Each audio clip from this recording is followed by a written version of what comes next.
Jadi yang bikin gaduh adalah Jokowi, karena Anda tidak menunjukkan ijazah aslinya. Ramainya ya ijazah palsu, ramainya trending topik juga presiden ini adalah pemimpin pembohong. Nah, Gus Nur tidak mau ketika itu. Setelah dilihat, diteliti, ternyata salah satu yang menuduh ya presiden ini ijazahnya palsu, presiden ini pembohong adalah Bambang Menteri. Maka dia panggillah Bambang Menteri. Dan Gus Nur merasa tidak ada jalan, tidak ada hukum yang bisa dimintai oleh Gus Nur untuk menyelesaikan perkara itu. Maka dia sandarkan kepada Allah SWT, meminta pertolongan Allah agar Allah yang menyelesaikan perkara ini.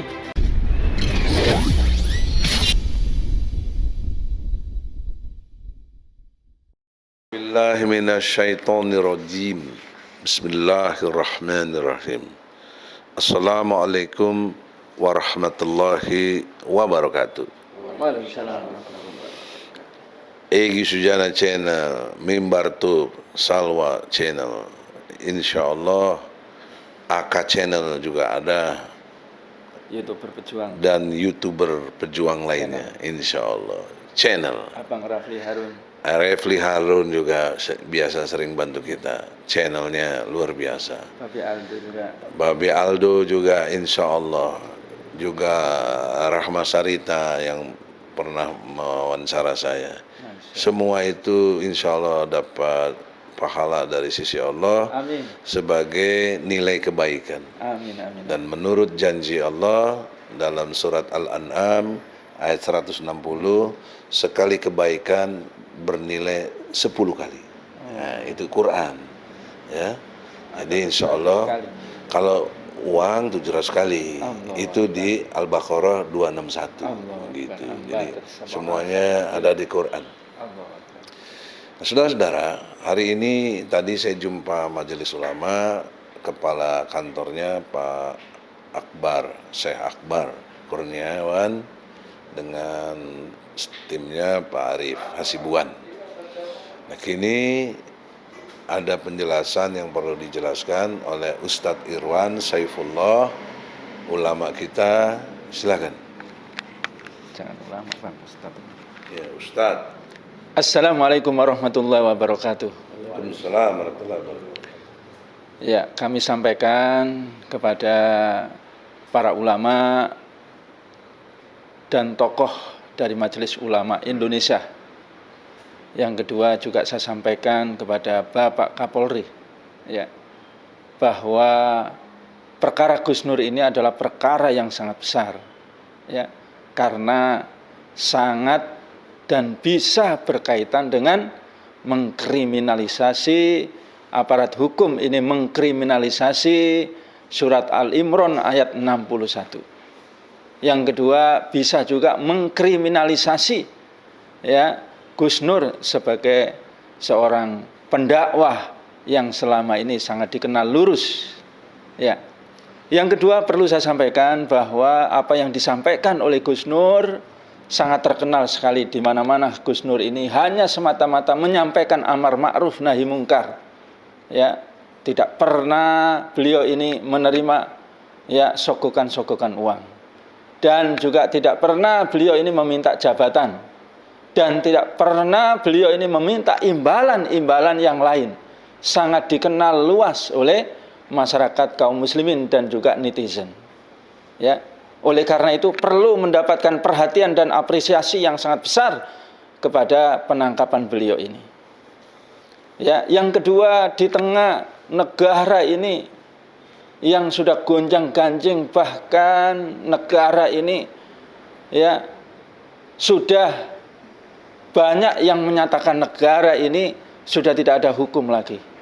Negara ini sudah terjual kepada oligarki, kepada asing dan asing, ya, kepada para pengkhianat-pengkhianat yang ingin merusak negara ini. Nah, ini yang terus-menerus disampaikan oleh Gus Nur dan sekarang ini terbukti dengan berbagai macam kasus, ya, mega kasus, ya. Nah, yang kedua, tiba-tiba Gus Nur ini melihat ada kegaduhan, ya, ramainya, ya, ijazah palsu, ramainya trending topik juga presiden ini adalah pemimpin pembohong. Nah, Gus Nur tidak mau ketika itu. Setelah dilihat, diteliti, ternyata salah satu yang menuduh ya presiden ini ijazahnya palsu, presiden ini pembohong adalah Bambang Tri. Maka dia panggillah Bambang Tri. Dan Gus Nur merasa tidak ada jalan, tidak ada hukum yang bisa dimintai oleh Gus Nur untuk menyelesaikan perkara itu. Maka dia sandarkan kepada Allah SWT, meminta pertolongan Allah agar Allah yang menyelesaikan perkara ini. Ya, menyandarkan kepada doa, menyandarkan kepada mubahalah, sebagaimana yang berkali-kali dijelaskan oleh ya Profesor Dr. Egy Sujana ini. Mubahalah ini adalah ajaran Islam, ya, termaktub di dalam surat Al-Imran ayat 61. A'udzubillahi minasyaitonirrajim. Bismillahirrahmanirrahim. Tsumma nabtahil fanaj'al la'natallahi 'alal kadzibin. Ya, dan juga mubahalah ini juga merupakan pendapat jumhur ulama. Dan mubahalah ini juga pernah dilakukan Rasulullah dan juga pernah dilakukan oleh banyak para ulama. Ya, baik para ulama Ahlus Sunnah ketika dia itu berhadapan dengan orang-orang munafik, berhadapan dengan orang-orang zindik, dan terbukti ketika itu laknat Allah SWT sampai atau mengena kepada orang-orang munafik dan orang-orang zindik. Nah, cuman sebatas itu yang disampaikan oleh Gus Nur. Tidak ingin masalah ini menjadi gaduh, tidak ingin ya kredibilitas atau marwah dari presiden ini ya dikenal dan teropini sebagai presiden pembohong. Cuman hanya sebatas itu saja. Subhanallah. Tiba-tiba langsung dipanggil, langsung tersangka, langsung ditangkap. Ya, tidak hanya itu. Ya, coba luar biasa. Ya, perkaranya di sini ini sudah ditangkap di Mabes. Ya. Terdakwahnya di sini ada Gus Nur, ada Bambang Tri, ada berhadapan dengan Presiden Joko Widodo. Ya, tempat tinggal Presiden Joko Widodo di Jakarta Pusat. Seharusnya sidangnya ini adalah di ya Kejaksaan Negeri Jakarta Pusat. Tiba-tiba langsung dipindahkan ke Solo, subhanallah. Dan dibawalah ke Polda Jateng. Dan kemudian berjalan ke Polres Solo. Ya, setelah dari Polres Solo, subhanallah, langsung dibawa lagi. Padahal sudah diminta oleh kuasa hukum, ya Dr. Taufik itu, agar jangan ya menzalimi, agar jangan menyusahkan, agar jangan menyengsarakan. Sudah di sini seharusnya adalah hak dari kejaksaan yang ada di Solo. Subhanallah. Oleh karena itu, ya saya sampaikan kepada Bapak Kapolri dan juga kejaksaan yang ada di ya Solo, demikian juga Bapak Kapolda ya Jateng. Ya, jangan Jaksa Agung juga jangan pernah menzalimi Gus Nur. Jangan dilanjutkan ya berbagai macam tipu muslihat, berbagai macam kezaliman itu ditimpahkan kepada Gus Nur. Apalagi ya terjadi KM ya terulang KM 50 kepada Gus Nur. Terjadi Ustadz Maher Tuwalibi kepada Gus Nur.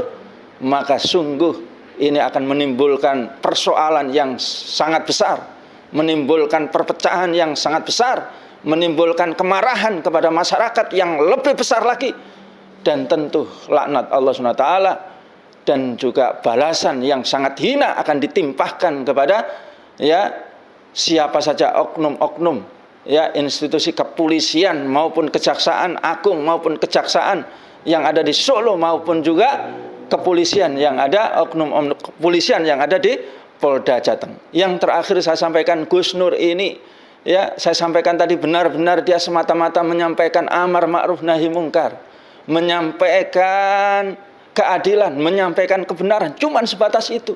Yang ini seharusnya adalah tugas dari para ulama. Ya, wabil khusus ada yang di MUI ini. Ya, sebagaimana pesan baginda Rasulullah SAW. Ya, innal ulama warathatul anbiya, sesungguhnya para ulama itu adalah pewaris para nabi. Maka ketika negara ini ya sudah hancur, negara ini dikuasai oligarki, oleh asing dan asing, oleh pejabat yang sudah zalim dan melakukan tindak kejahatan yang sudah tidak terkirakan, maka yang harus tampil adalah para tokoh dan para ulama pewaris Nabi. Dan di sini yang paling tinggi adalah ulama dan tokoh dari MUI Indonesia. Maka tampillah kalian, ya, menjadi pemimpin, menjadi ulama, menjadi tokoh di atas para pemimpin yang ada di negeri ini. Ya, kembalikan mereka ini kepada taubat kepada Allah SWT, kembalikan kepada Al-Quran dan Sunnah, kembalikan kepada taubat nasuhah, sehingga negeri ini akan diselamatkan. Kalau tidak, maka sungguh, ya, para ulama, ya, para tokoh yang dia berkhianat kepada Allah SWT dan Rasulnya, berkhianat kepada Al-Quran, pasti akan dibalas oleh Allah SWT dunia dan akhirat. Ya, yang terakhir saya himbau, ya, kepada para ulama dan para tokoh, segeralah memberikan fatwa yang sebenarnya bahwa mubahalah itu adalah ajaran Islam. Mubahalah ini adalah ajaran yang pernah dilakukan oleh baginda Rasulullah SAW.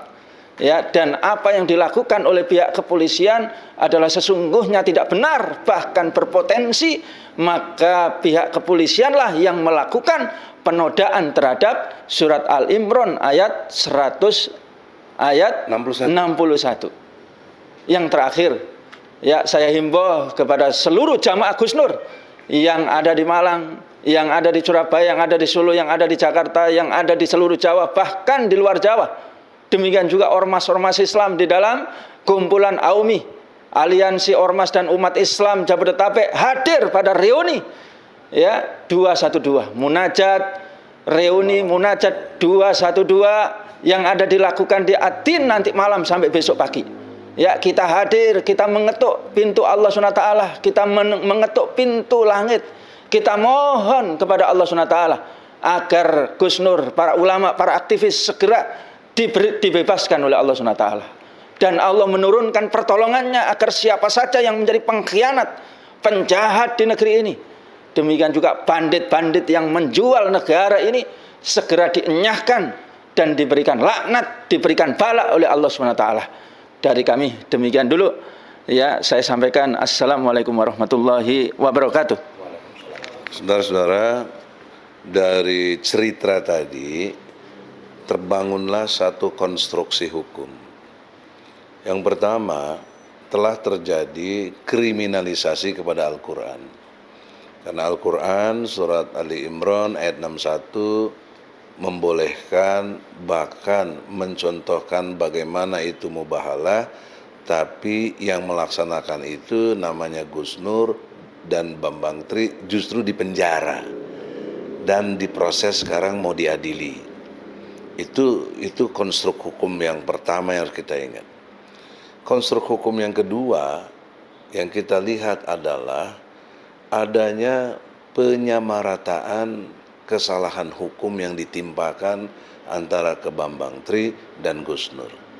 Secara ilmu hukum harusnya berdasarkan azas legalitas pasal 1 ayat 1 KUHP, bahwa tidak dapat seseorang dipidana bila tidak ada hukum yang mengaturnya. Pertanyaan saya, dari menyamaratakan dua subjek hukum antara Gus Nur dengan Bambang Tri terhadap satu objek hukum tentang mubahalah, itu keliru. Itulah kesesatan hukum. Inilah ketidakcermatan. Bagus buat kami karena ini ada peluang untuk eksepsi, ya. Nah, cuma masalahnya eksepsi seringkali selalu ditolak oleh hakim. Itu saya nggak ngerti kenapa begitu loh. Padahal itu cara dari wahana hukum yang membolehkan dengan adanya eksepsi lebih pintas, nggak perlu, karena ajas peradilan kita cepat, mudah, murah, sederhana. Itu ajas pelaksanaan peradilan. Nah, eksepsi itu mempermudah, mensederhanakan, mempercepat, nggak perlu sampai diadili selanjutnya. Karena itulah keberatan kami, namanya eksepsi terhadap dakwaan jaksa yang tidak memenuhi unsur pasal 143 KUHP, Kitab Undang-Undang Hukum Acara Pidana. Ya, jadi di dalam konstruk hukum yang kedua ini, tuduhan pasal antara Bambang Tri dengan Gus Nur semuanya sama. Ya, padahal posisi hukum Gus Nur adalah host, pewawancara, posisi Bambang Tri narasumber yang punya kepentingan di dalam konteks penegakan hukum, yaitu dia ingin pernyataannya itu dibenarkan secara agama. Nah, agama kasih jalan, namanya mubahalah. Itu beda dengan kepentingan Gus Nur yang memfasilitasi untuk bisa mubahalah. Jadi Gus Nur hanya menuntun apa yang diucapkan. Jadi kalau yang bohong Bambang Tri, ya Bambang Tri yang harus dihukum, bukan Gus Nur. Itu konstruk hukum. Ya, Gus Nur tidak melakukan apa yang tadi disebut Ustadz Irwan, kesalahan-kesalahan nggak ada. Coba Anda lihat. Inilah makanya yang jadi menarik adalah bukti-bukti channel Gus Nur ini dihilangkan atau diprivatisasi. Padahal ini barang bukti, tapi nggak bisa orang melihat ini karena sudah diprivatisasi atau mungkin dihapus oleh penyidik menurut Gus Nur yang laporan ke saya. Nah, ini juga persoalan serius, kenapa barang bukti dihilangkan gitu. Nah, konstruk hukum yang ketiga, bahwa ada pembelokan, istilah saya polisi melakukan justru kebohongannya, yaitu bahwa kasus ini nggak ada kaitannya dengan ijazah palsu. Ya, ingat nggak? Ya, ini hanya kaitannya dengan berita bohong, penodaan agama, nggak ada kaitan dengan ijazah. Pertanyaan logika sistematik hukum, dalam ilmu hukum itu ada 3 tahap kalau saya merumuskannya. Ya, saya sebagai intelektual boleh membuat teori itu. Teorinya adalah harus berdasar fakta, harus berdasar data, harus berdasar dalil, nggak boleh sembarangan, harus ada. Nah, fakta, apa namanya fakta? Kejadian-kejadian yang terjadi. Jadi disebutlah namanya fakta hukum. Apa fakta hukumnya? Mubahalah. Ada kejadian mubahalah itu, ada peristiwa itu. Datanya apa? Datanya isi konten dari mubahalah itu, apa kontennya, ya, sehingga kok jadi masalah. Padahal saya lihat kontennya nggak ada masalah karena Gus Nur hanya menyampaikan apa yang diinginkan oleh Bambang Tri. Jadi posisinya harus menunggu. Kalau ternyata tidak benar, maka baru Bambang Tri bisa dihukum, dilaknat, diazab. Nah, menunggunya apa? Menunggu klarifikasi tentang ijazahnya. Siapa yang ditunggu? Jokowi, gitu loh. Mana ijazah aslinya? Kalau Jokowi menunjukkan ijazah aslinya, case close. Kasus tutup, selesai. Bambang Tri yang keliru. Sudah. Ya, nanti konstruk hukumnya apa kekeliruan itu. Tapi kalau dalam konteks perdata yang kita ajukan, Bambang Tri nggak benar, ya sudah nggak benar. Ya, pengadilan menyatakannya apa nanti, gitu. Tapi kan kita mencoba untuk di pengadilan perdata, kita merasa tidak kuat, jujur, Bu. Kita tidak kuat.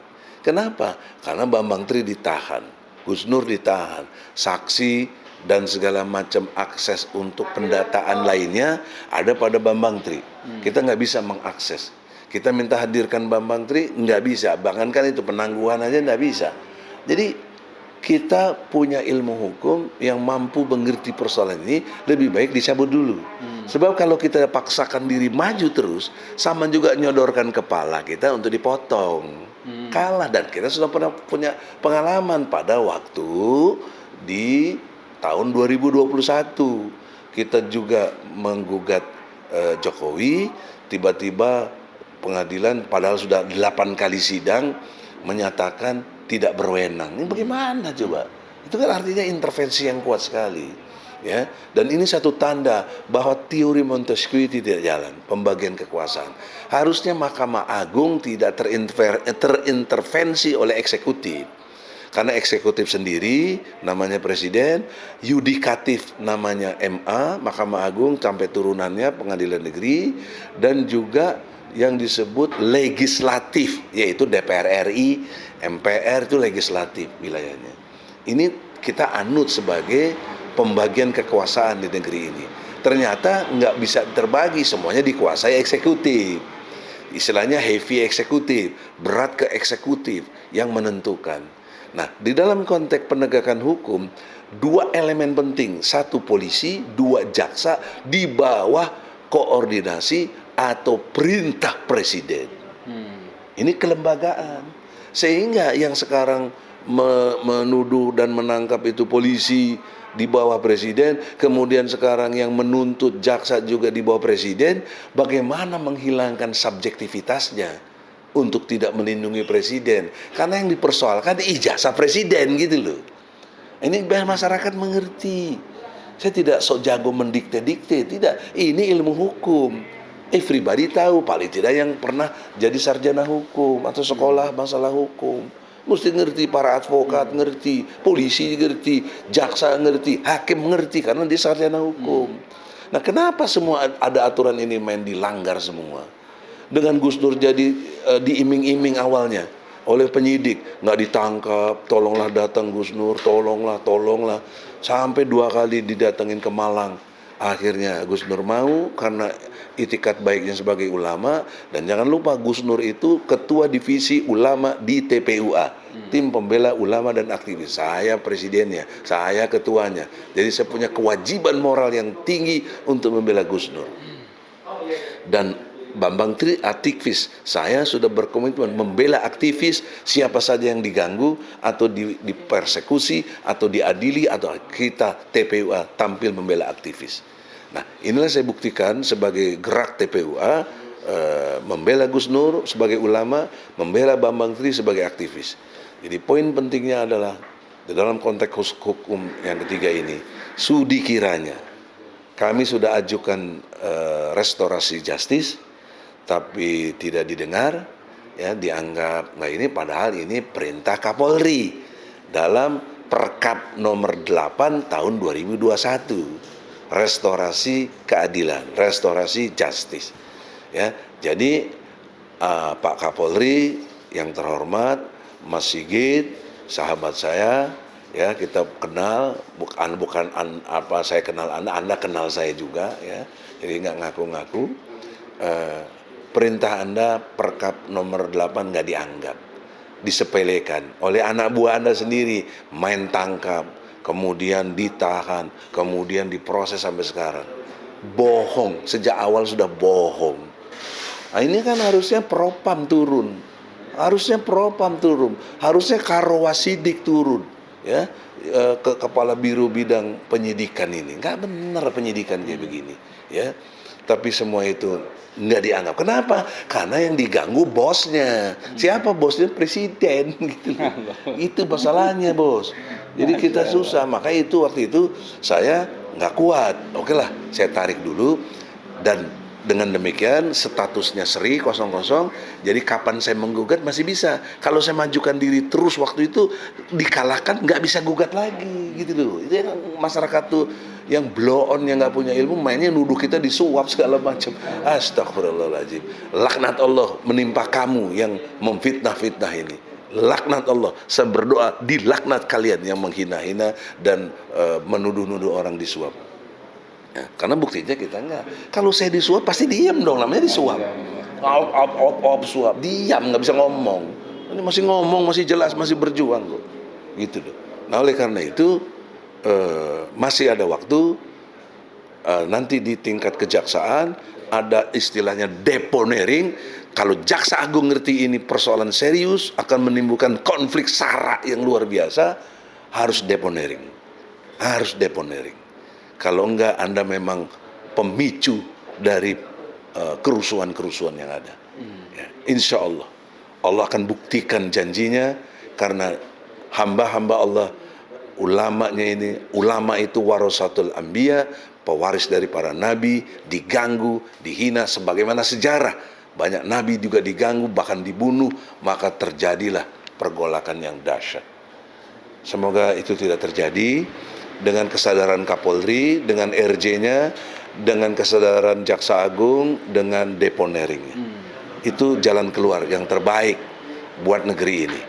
Tinggal buktikan saja, Jokowi, kalau Anda sebagai presiden yang terhormat, punya harga diri yang benar, dan betul-betul Anda itu adalah presiden yang dibanggakan oleh semua galangan, karena Anda presiden kita semua, maka buktikanlah ijazah asli Anda.